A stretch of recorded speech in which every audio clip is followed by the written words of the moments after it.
I now give the floor to His Excellency Bassam Sabbah, Vice Minister of Foreign Affairs and Expatriates of the Syrian Arab Republic. Your Excellency.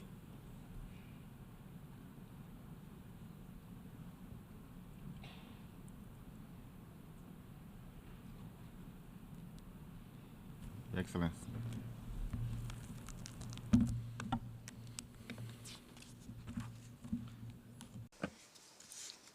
Your Excellency, Mr. Dennis Francis, President of the General Assembly, at the outset, I would like to congratulate you on your election President of the General Assembly at its current session. I would like to thank your predecessor, Mr. Chaba Karachi, for his presidency of the previous session. I also thank His Excellency the Secretary-General for the efforts he's making to implement the provisions of the UN Charter in line with the mandate entrusted to him. Ladies and gentlemen, our world today is witnessing important transformations and an increase of serious challenges, foremost being the outbreak of devastating conflicts in many regions around the world, the continued occupation of some peoples of the world, the spread of the scourge of terrorism, declining rates of development, and a sharp rise in the rates of poverty and hunger, in addition to the catastrophic impacts of the unilateral coercive measures.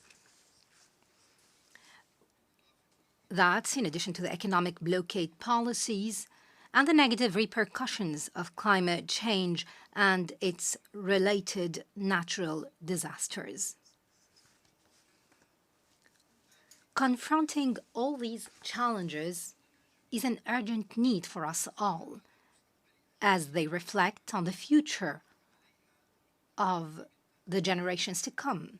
Eliminating them or mitigating their impact to a minimum requires global cooperation among member states. It also requires solidarity and concerted effort to build a new multipolar world order that achieves a new balance in international relations, including through reforming international institutions and other institutions, foremost the Security Council. It also requires true sustainable development that guarantees the benefit and well-being of all peoples of the world. Mr. President, the policies of creative chaos adopted by successive American administrations in our region to serve their geopolitical and selfish interests have led to destabilization and insecurity. They work to create and exaggerate problems to ignite tension, thereby resulting in conflicts. They spent billions of dollars to demolish and destroy development achievements made over decades.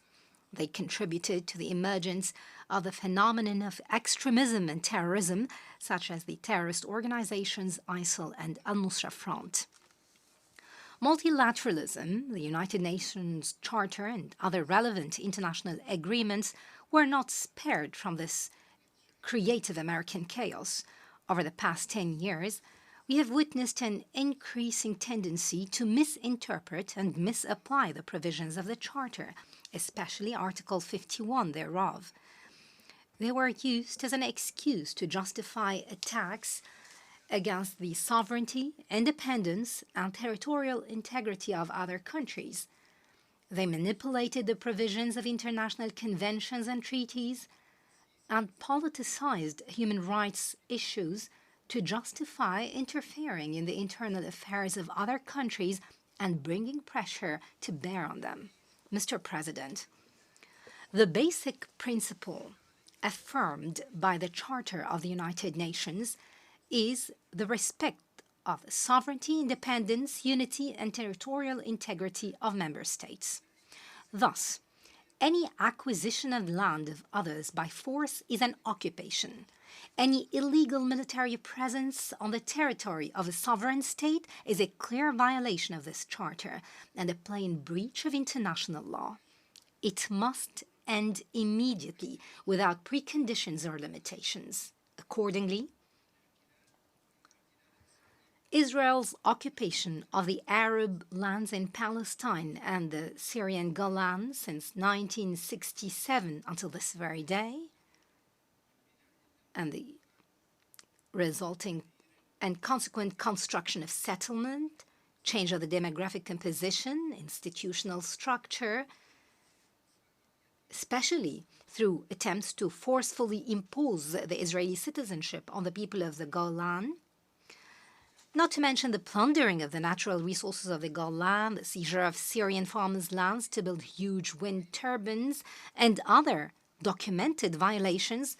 All of the above represent the most heinous forms of grave and systematic violations of the UN Charter and of international humanitarian law. The Syrian Arab Republic reaffirms its legitimate right to restore the entire occupied Syrian Golan up to the line of June 4, 1967, no matter how long it takes. It is an inalienable right that is not subject to compromise or pressure and is not subject to the statute of limitations. It is guaranteed by international law and relevant UN resolutions, especially Security Council Resolution number 497 of the year 1981. Syria also stresses that it will exercise its legitimate right to defend its land and people by all necessary means, and to ensure that the Israeli occupation authorities are held accountable for all their crimes with no impunity.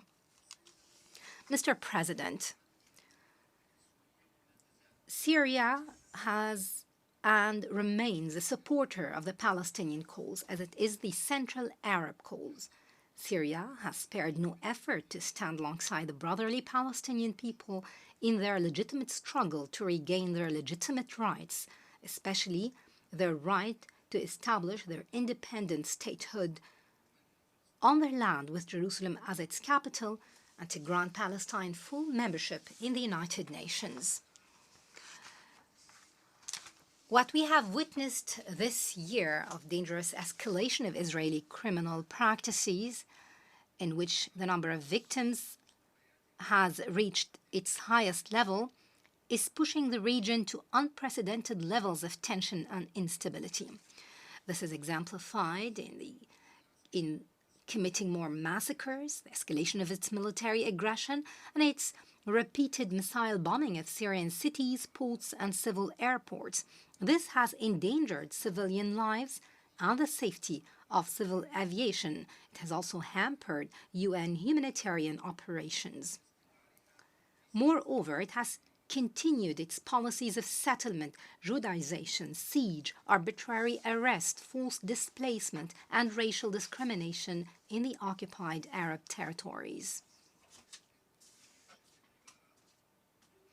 While the Syrian Arab Republic condemns in the strongest terms all these Israeli crimes and attacks, it equally denounces the continued support for such practices or the silence of some countries that proclaim themselves protectors of international humanitarian law and human rights law. This makes them complicit with the perpetrators of these crimes. It clearly demonstrates their double standards. Mr. President, the continued Israeli occupation of Arab lands and its brutal practices are consistent with the destructive role played by some countries on Syrian lands.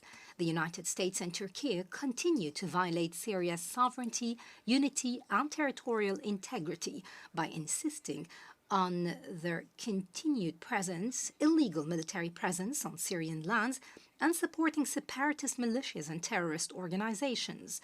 This is in addition to the visits by Western political and military officials and others to Syrian territory, by infiltrating Syrian territory without any respect for Syria's sovereignty and independence. This is considered a flagrant interference in its internal affairs. The systematic and exposed American plunder of the Syrian people's national wealth, such as oil, gas, and wheat, has deprived the Syrians of their resources. It has exacerbated their humanitarian suffering in an unprecedented manner. Our latest statistics show that the total value of direct and indirect losses caused to the oil sector in Syria has exceeded 115 billion US dollars. We believe that the United Nations is obligated to hold the United States accountable and ask it to return this looted money to the Syrian government. In parallel, the United States of America and its European allies continue to impose unilateral coercive measures that are illegal, immoral, and inhumane on various sectors in Syria. This has only contributed to exacerbate the suffering of Syrians wherever they are, given the fact that their impact includes third countries. The Secretary General has noted in his reports the impact of these measures on UN procurement and payments. These countries intentionally include in their measures the public health sector, the banking sector, the air transport sector, the Syrian civil aviation equipment, and the energy sector. It also includes banning the supply of oil and its derivatives to Syria, or the import of power plants, equipment related to power generation, or spare parts. They also include bans on importing equipment and machinery necessary for drinking water supply, irrigation, water sterilization and purification, and repair and improvement of the sewage system. The agricultural sector was not spared from these unilateral sanctions, as they included preventing the import of fertilizers and machinery necessary for agricultural production that provides food for the Syrians. Mr. President, ladies and gentlemen, Syria was one of the most stable and prosperous countries in the world. It was achieving food self-sufficiency and providing all the basic necessities of life for its people in a way that was rarely seen in the region. However, the terrorist war launched against Syria since 2011 altered the situation. It caused a humanitarian crisis that was very significant. The severity was aggravated by the imposition of unilateral coercive measures. Recently, the devastating earthquake that struck Syria on February the 6th of this year added a new burden and more suffering. The earthquake destroyed hundreds of buildings, infrastructure, and service facilities. It caused thousands of victims and injuries and made tens of thousands homeless.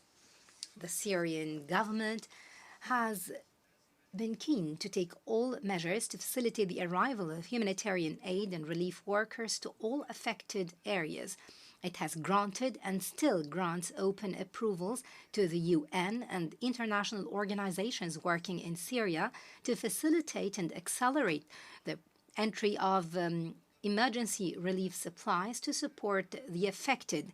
It also opened, by a sovereign decision, a border crossing to facilitate the humanitarian response in the affected areas under the control of terrorist organizations in northwestern Syria. In this regard, the Syrian Arab Republic renews its thanks and appreciation to all countries that stood in solidarity with Syria and its people, all those who have rushed to respond to the needs of the Syrian people in light of the difficult circumstances they faced. It also expresses its appreciation to the Secretary General of the United Nations for launching the flash appeal to respond to the catastrophic repercussions of the earthquake. The Syrian government is still continuing, within its limited capabilities, to make every effort to address the impact of the earthquake in all 4 affected governorates. Last May, the President of the Republic issued a decree establishing the National Fund to support those affected by the earthquake, with the aim of providing them financial support and helping them overcome the resulting physical, material, or psychological harm. This decree represented the foundation of the basic directions and the National Action Plan approved by the Syrian government to address the repercussions of the earthquake from various aspects. And this to move from the emergency response phase of delivering relief work to the recovery phase. The Syrian Arab Republic reiterates that improving the humanitarian situation in Syria requires providing sustainable solutions to support the Syrians, especially after the earthquake. It requires increasing the size and quantity of early recovery projects in a way that reduces dependency on life-saving humanitarian aid and increases the Syrians' resilience. It would also help provide conditions for a dignified and voluntary return of displaced persons and refugees to their origins. However, this requires providing the necessary funding through international donors, fulfilling the pledges they have made. Mr. President, turning to the return of refugees, Syria declares before this international organization from this podium its readiness to welcome the return of every Syrian refugee who left their home, village, or city. We call upon our citizens who were forced by terrorist organizations to seek refuge to return to their homeland. The Syrian government has taken all necessary decisions in this field. We are cooperating with the High Commissioner for Refugees and the Arab Contact Committee to reach this noble goal. In this regard, I call upon Western countries that ask refugees not to return to their homeland to stop these inhumane practices. In parallel, Syria responded positively to the efforts and initiatives presented within the framework of the political track. It supported the approach of local settlement and national reconciliation as a way to restore conditions to normalcy all over the country. This would also strengthen national unity and the cohesion of the Syrian society. It has participated in the meetings held in the Astana format. It welcomed its results and maintained communication with the Special Envoy to Syria. Mr. President, the Arab Summit held in May in Jeddah, in the Kingdom of Saudi Arabia, has made a great achievement. It restored to the collective Arab position its shrine, and to the Arab joint action its momentum. During that summit, the Arab countries affirmed their support for Syria in preserving its sovereignty and territorial integrity to overcome the difficult circumstances it's going through as a result of the terrorist war launched against it and the economic sanctions imposed upon it, in addition to the repercussions of the devastating earthquake that struck the country. Syria expresses its support and solidarity with the Libyan people in facing the repercussions of the hurricane and floods that struck the country, as well as the Moroccan people due to the devastating earthquake. Syria reaffirms its support for the right of the Russian Federation to defend itself and protect its national security in response to aggressive Western policies. In doing so, they are not only defending themselves, but also the rights of all of us to reject the logic of Western and unipolar hegemony. Syria commends the constructive and responsible approach of the Islamic Republic of Iran to return to the Joint Comprehensive Plan of Action, from which the USA has unilaterally and illegally withdrew. It calls upon the United States and its Western allies to meet Iran's legitimate demands. Syria supports the One China principle.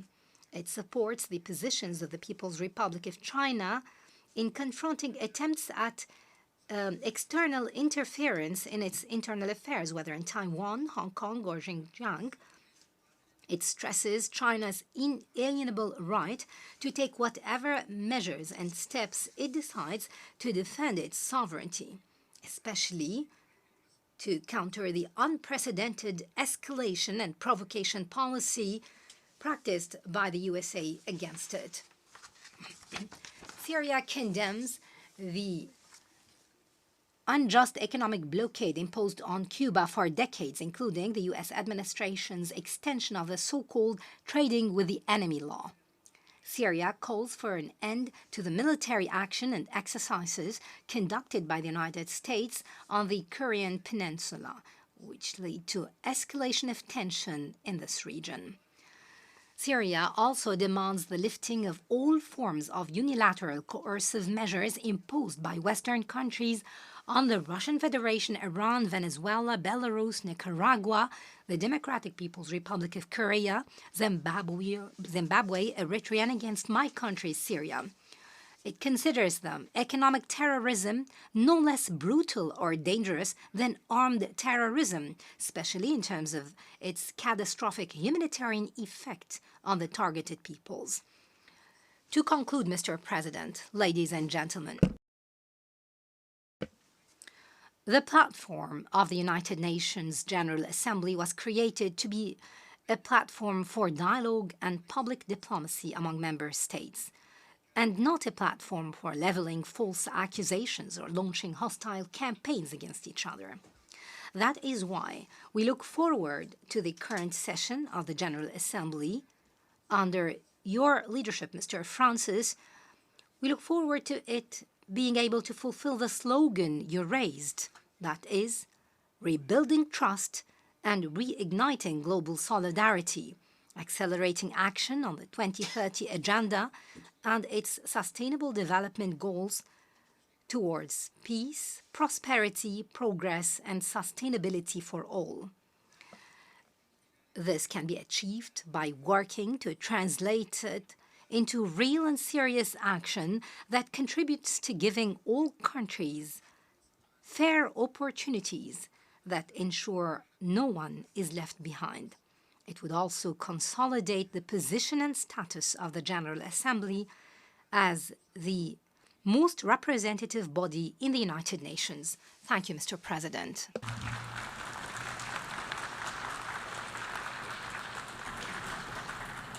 I thank the Vice Minister for Foreign Affairs and Expatriates of the Syrian Arab Republic.